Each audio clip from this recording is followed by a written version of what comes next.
हाणे जाने हिक अलाहत सवस कन थियूं ॻाल्हियूं।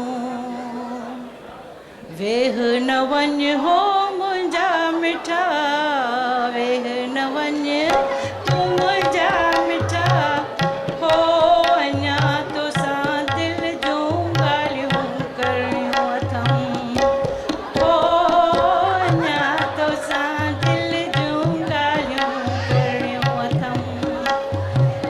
वेह न वञ हो मुंहिंजा मिठा, वेह न वञ तूं मुंहिंजा मिठा, हो अञा तोसां दिलि जूं ॻाल्हियूं करणियूं अथमि, हो अञा तोसां मन जूं ॻाल्हियूं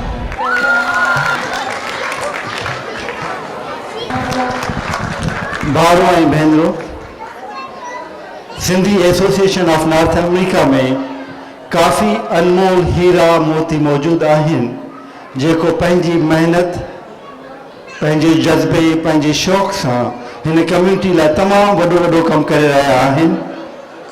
ऐं असां ते लाज़िम आहे त असां उन्हनि जी फ़र्ज़ खे एप्रिशिएट कयूं, असां उन्हनि जी हिम्मत अफ़ज़ाई कयूं ऐं असां इहो सम्झूं त उहो पंहिंजो क़ीमती वक़्तु समाज जे लाइ सीड़ाए असां लाइ घणो कुझु करे रहिया आहिनि। सभिनी खां पहिरीं जंहिंखे मां रिकग्नाइज़ कंदुसि हू ईसी मेंबर न आहे, पर कंहिं बि ईसी मेंबर खां घटि हू कमु कोन करे रही आहे। हालांकि हू हिकिड़े ईसी मेंबर जी ज़ात ज़रूरु आहे, पर उन पंहिंजे मुड़ुस खां वधीक हू कमु करे रही आहे वॾे जोश और ख़रोश सां। अदी निकोल टालपुर, निकोलिसा टालपुर कोन्हे का? पोइ तव्हां ई अचो, तव्हां ई अचो, तव्हां ई अचो पोइ।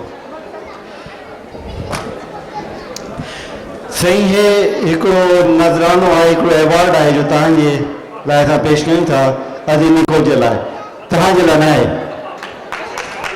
महिरबानी।